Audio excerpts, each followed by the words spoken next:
Hello everybody! Today I would like to show you how to make a tie. Tie for your family, if you like to have a unisex look, or just as a present for somebody, for fun, for joke, whatever you're thinking of. The most important thing is the cutting that you have to do when you do a tie. You've probably seen, when you buy a tie or you're looking at a tie, you hardly never see a tie where the design from the material is going straight. You usually see it that it's running sideways.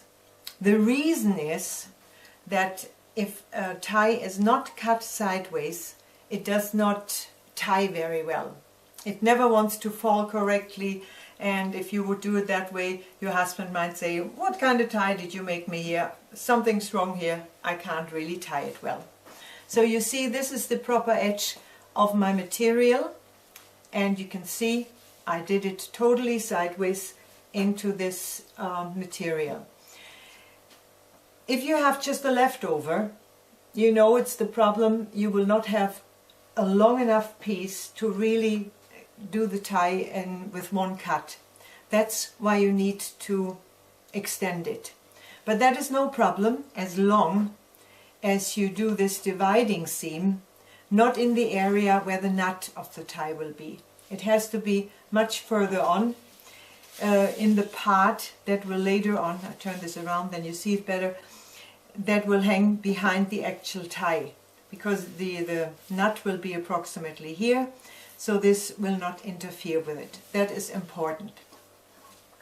Also, when you do an extension of the tie there, make sure that you really have exactly the same width where you will have to join it then.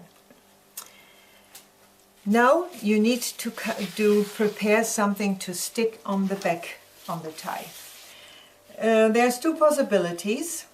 If you have a thin material like me, you can press an interfacing on, with the ironing of course.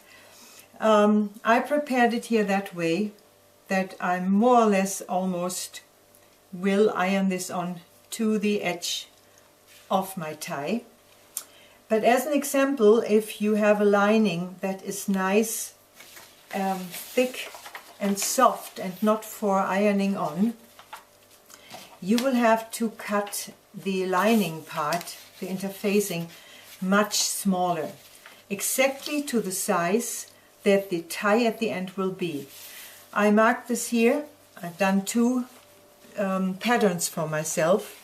This is a much smaller tie than what I cut here. You can see this because it's flapping over yet. So this would be one where I cut an interfacing without ironing it on. This is also good in case if you, for any reason, have a pattern where you say, I do not want to cut it sideways, I want to cut it straight. Then it's better if you don't iron this on. You use your thicker lining, put it exactly inside of the width that the tie will be at the end. It's just lying in the edges that you will turn over later. So that is important. But like I said, I am going to iron mine on. So what else you will need is you need two small lining pieces. It can be a lining, or in my case, as my material is so thin, I made this lining piece for behind the tie out of the same material, for the front, the actual tie part, and for the back part just the same. Make sure that when you cut this lining piece, you go at least 2-3 centimeters above this edge. Here I got 2.5 centimeters approximately, so it will not show out afterwards on the back side. That is important. And also important is now when we're stitching these two parts of our tie together, that when you flop it on, but you will see it in a moment when I stitch it, you cannot lie this corner onto that corner. If you haven't done corners like that very often, of course you think this looks correct, but it's not. You have to lie it over as far as you want the width of your seam to be. So this would be about a 7mm seam, and exactly where this joint is of this piece and that piece, there you will start stitching going along to there. And only then you have a proper straight line going along here. But I will also show you now on the sewing machine. As mentioned before, we're stitching these two parts of the tie together now. You got to have this little corner sticking over, and exactly where they meet you start sewing, you start stitching. You look towards the end and you want to exactly get to this corner the same as you started in the beginning, because now when you turn it over you see you have one line going through. So I will go to the ironing board now. I will iron this seam apart. Na komm schon. And I will stick my lining on. And then we see you again here on the sewing machine. As you can see now, I pressed my lining interfacing on very well. Make sure it's really on well, that you don't have any bubbles in, because then the tie wouldn't be so good. And you can also, before you stitch the lining on, you can just check your ankles again if they're really even on the front part, the same on that. Otherwise you can slightly sort it out again. Then you take your lining piece for both these parts and we stitch them on.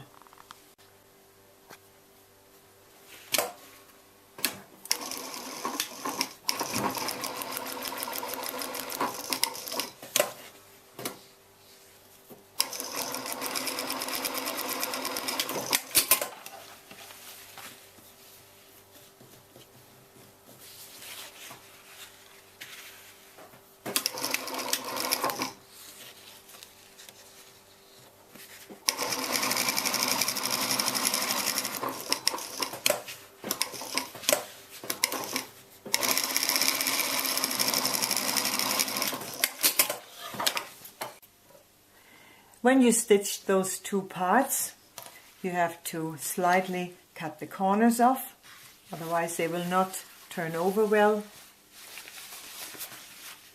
Turn them over.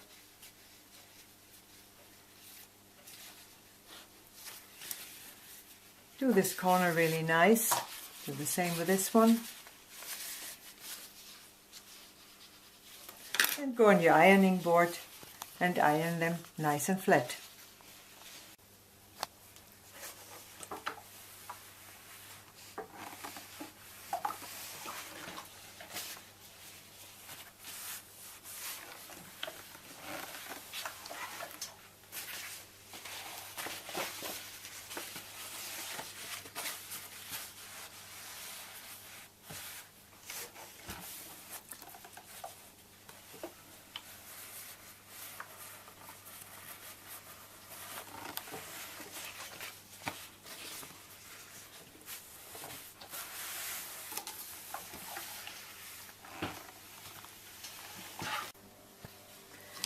I ironed my corners over now. When you do that, make sure that you slightly rather iron the seam towards the inside, towards the left side.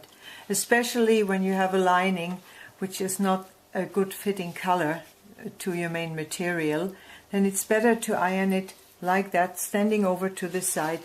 So here you will not see the lining from the other side. Same of course on this little piece in the back. For stitching together you have two possibilities. High quality ties, they're being now stitched here together by hand. That would mean you're lying this part over. You have to measure exactly to be even with your corner here, with your front. Sorry, that was my mistake. You're folding this seam over 1 centimeter and folding it onto your part there. like I said, you must measure this again and again, put some pins in all the way along your tie, and then stitch it by hand, very loose, with big stitches all the way along to the end. That's one possibility. But you can also do it with your sewing machine, and that I will show you right now. You put your edges exactly on top of each other and just start a little bit stitching back and forwards already the centimeter width that you wanted, that you allowed. And now, very important, take some kind of pattern from anything that you have, as long as it's a straight line. This has been used many times. You can see this because I like to work with patterns, especially when the material or the machine likes to push the material and suddenly you have sideways running the material and the tie is not being able to be used otherwise. So you put your edges, your cut edges, exactly on top of each other here, and lie the pattern that you have on directly, so you have the seam that you want to make standing over. And just go along. You put the next part down. Make sure nothing is twisting. You can also once try to do this tie without a pattern, and you will see it will be twisting all over the place. Only with this little trick, by using this pattern, you will get a totally even, not rolling around tie.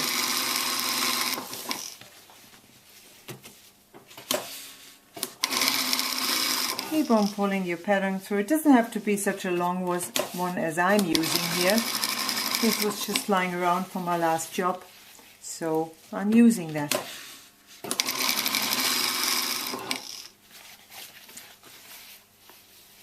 Especially when you have material that's not been cut straight with the material, there's always a big chance of getting everything turning and twisting around.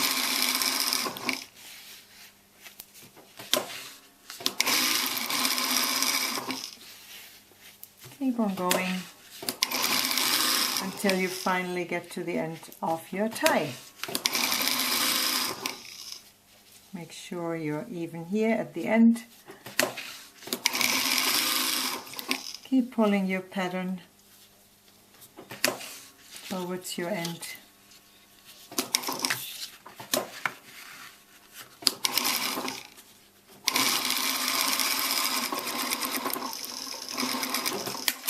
Make sure you do your back and forward stitching. Now when I pull this tie back, you can see that there's no twist anywhere along the whole length, and that's a very long part. Again, now you got two possibilities depending on the material that you've been using. You can go on the ironing board, which I will do in a moment, and iron this seam apart, making sure not to iron these edges down because we're not in the proper position yet. But sometimes some materials lay just as well flat if you just take the back of your scissors or anything else you got lying around and scratch this seam a little bit apart. Because then, when you've done that all the way, you can turn it around. But I just go to my ironing board right now and iron this.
after I've turned this tie around, I go to my ironing board. I'm checking that my seam is nicely lying in the middle of the tie, and I go slightly over with the ironing. Make sure you do not hard press it down, because you want those edges still to be rolling over a little bit. So put some steam on, and I'm not putting really the weight on with the ironing. I'm only slightly going over all the way along. I can feel where my seam is behind. It's got to be nice in the middle. And don't press it on hard. Just hover over it.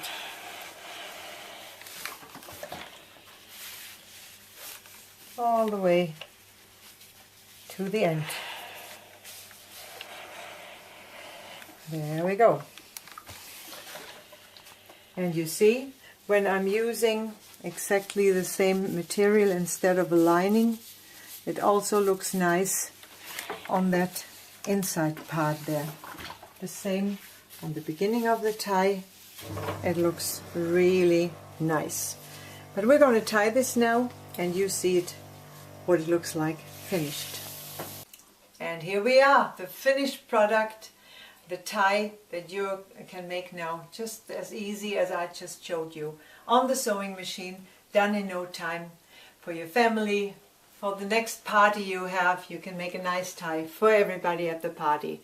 Hope to see you soon again. Come around and keep clicking into my videos. Bye bye, yours Lilo.